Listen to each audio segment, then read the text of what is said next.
قاری صاحب کی آپ نے مفصل گفتگو سن لی. ساری تقریر کا خلاصہ کیا ہے کہ حضرت عیسیٰ علیہ السلام کے سوا تو کبھی کسی انسان کے لیے توفی اور رفع کا لفظ اکٹھا استعمال ہوا ہی نہیں، لہذا ان کے لیے معنی اور ہوں گے جو دوسروں کے لیے نہیں. یہ سارے گفتگو کا خلاصہ ہے. اب ذرا اس جملے پہ غور کریں. ساری تحقیق اگر کوئی واقعہ کبھی نہ ہوا ہو تو کیا اس واقعہ کو بیان کرنے کے لیے ایسے الفاظ آئیں گے جن کا ترجمہ لغت میں کبھی استعمال ہی نہ ہوا ہو، وہ محاورہ کبھی استعمال ہی نہ ہوا ہو؟ تو پھر کیسے پتہ لگا کہ اس جملے کا کیا مطلب ہے سوائے اپنے دلی عقیدے میں؟ اگر توفی اور رفع کا لفظ اکٹھا استعمال ہو اور اس کے معنی یہ ہوں کہ زندہ جسم سمیت آسمان پہ جانا، تو بھائی یہ محاورہ کہاں سے لیں گے؟ حضرت موسیٰ علیہ السلام کے لیے سمندر پھٹ گیا تھا اور کتنے انبیاء کے لیے پھٹا؟ نہیں پھٹا. بے نظیر واقعہ. تو قرآن نے ایسا واقعہ بیان کیا سب کو لفظ کا ترجمہ سمجھ آ گیا. عربی زبان اس لفظ کا ترجمہ سب کو سمجھ آ جاتا. موسیٰ علیہ السلام کو صندوق میں رکھا اور بچ گئے. صندوقڑی بڑے بڑے جہاز دریا میں الٹ جاتے ہیں، کشتیاں الٹ جاتی ہیں، طوفان آ جاتے ہیں. وہ کتنی صندوقڑی تھی جس نے موسیٰ علیہ السلام کو بچا لیا؟ بے نظیر واقعہ. واقعہ بیان کیا قرآن کریم نے. کوئی ایسا لفظ استعمال ہے کہ اس کا کسی کو ترجمہ سمجھ نہ آئے، ورنہ اگر یہ دلیل بنانے لگیں تو پھر تو سارا نظام ہی چٹپٹ ہو جائے گا. یہ آیت میں نے آپ کو اتنے بزرگوں کے حوالے سنائے، انہوں نے یہ آیت پڑھی تھی کہ انی متوفی کا ورافیو کا لیا. انہوں نے یہ آیت پڑھی تھی وہ ما قتلوہ یقیناً پر رفعہ اللہ الیہ. اس کے باوجود انہوں نے اس محاورے کو حضرت رسول پاک صلی اللہ علیہ وسلم کی باعزت وفات کے لیے، آپ کی بلندی درجات کے اس کو استعمال فرمایا. تو اس امت کی شہادت کو کہاں نظر انداز کریں گے؟ انہوں نے خود ہی کچھ آیات پڑھ دی جوش میں آ کر اور سوچا نہیں کہ یہ آیات کا پڑھنا میرے خلاف جائے گا. مجھے فائدہ ہے کہ مجھے یاد دہانی ہو گئی، ورنہ میں دل کا مریض ہوں. 4 بجے مجھے ویسے ہی اب بات بھول رہی ہوتی ہے. اب دیکھیں انہوں نے 3-4 آیات پڑھی قرآن کریم سے. وہ آیات مشعل راہ ہے لفظ رفع کی حقیقت کو سمجھنے کے لیے. کیا آیات پڑھی؟ نرفع درجات من نشاء. اس مضمون کی 2-3 آیتیں پڑھی. اس لفظ پہ غور کریں. آپ میں سے اکثریت عربی زبان اور صرف و نحو کے قواعد سے آشنا ہے، اس لیے مجھے بڑی سہولت ہو رہی گفتگو کرنے میں. نرفع درجات من نشاء. نرفع فعل ہے، فعل مضارع جس میں استمرار پایا جاتا ہے، اس کا فاعل خدا ہے. من نشاء مفعول بہ ہے، انسان خواہ وہ نبی ہو خواہ ولی ہو. درجات کیا ہے؟ درجات منون ہے، منصوب ہے. یہ کیوں منصوب ہے اور کیا ہے یہ؟ اس کی حقیقت پہ غور کریں، آپ کو لفظ رفع کی حقیقت سمجھ آ جائے گی. درجات اس میں تمییز ہے.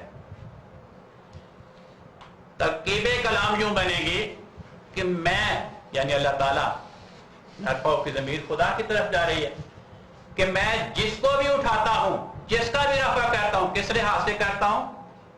درجات کے لحاظ سے کرتا ہوں. مسئلہ سارا کھل گیا. کسی ایک مقام پہ بھی یہ نہیں فرمایا کہ نرفع ابدانا من نشاء، میں جس کا چاہتا ہوں بدن کے لحاظ سے رفع کرتا ہوں.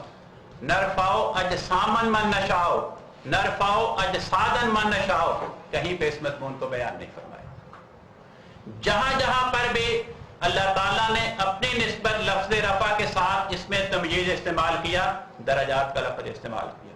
دیکھیں قرآن کریم نے انبیاء کا ذکر فرمایا تلک الرسل فضلنا بعضهم علی بعض منهم من کلم اللہ ورفع بعضهم درجات.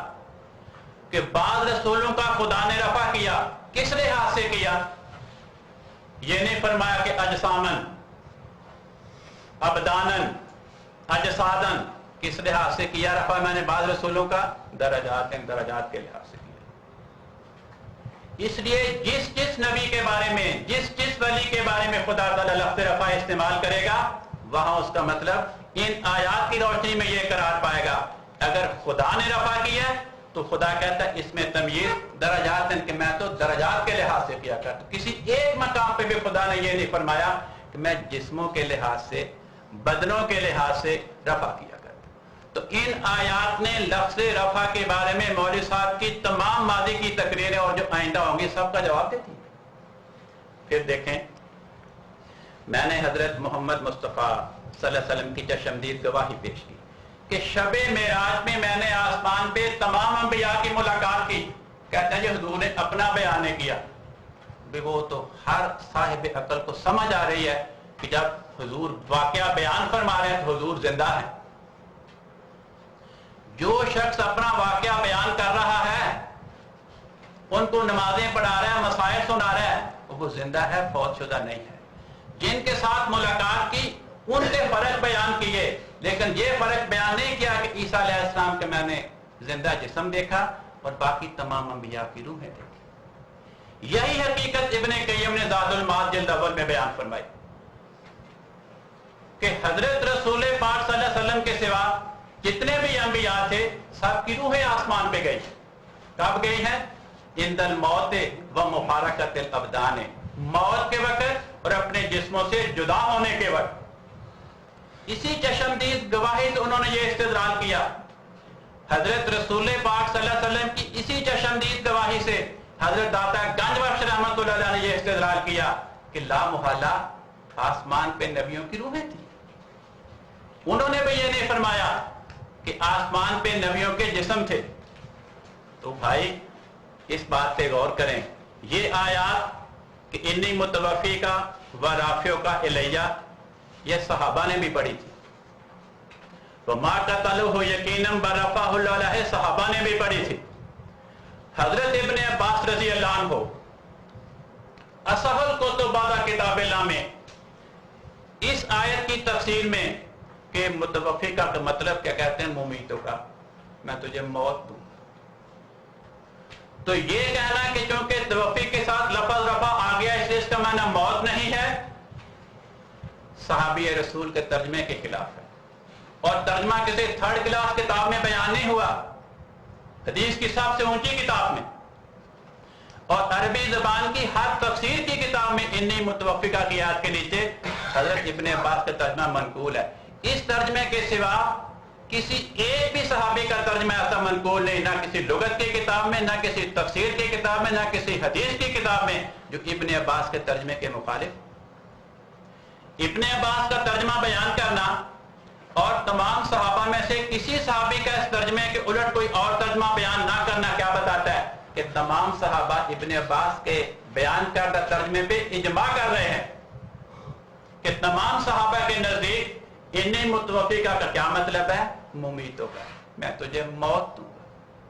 اس لیے یہ بیان کرنا کہ ساتھ کیونکہ توفی کے ساتھ رفع آ گیا تو میں نہیں بدل گیا.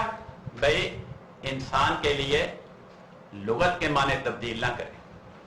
لغت کا معنی وہی ہوگا جو ہر انسان کے لیے ہوگا, جو ہر نبی کے لیے ہوگا.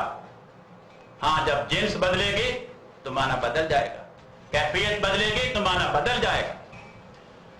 پھر دیکھیں میں نے اقوال پیش کیے. حضرت علی کا قول پیش کیا, کہتے ہیں کہ صحابہ میں ارتداد کب آیا جب خدا نے اپنے نبی کو بلایا وَرَفَعَهُ إِلَيْهِ اور اپنی طرف اٹھا لیا تو صحابہ میں قبیلے مرتد ہو. کتنے کچھ 9 قبیلے مرتد ہو. ما ثبت بالکتاب والسنہ میں پہلے باب کا آخری پیراگراف یہ ہے کہ کان الحکمت فی باسہ صلی اللہ علیہ وسلم ہدایت الخلق وتتمیم مکارم الاخلاق وتکمیل مبانی الدین فحین حصل ھذا الامر وتم ھذا المقصود رفعہ اللہ الیہ وتوفاہ.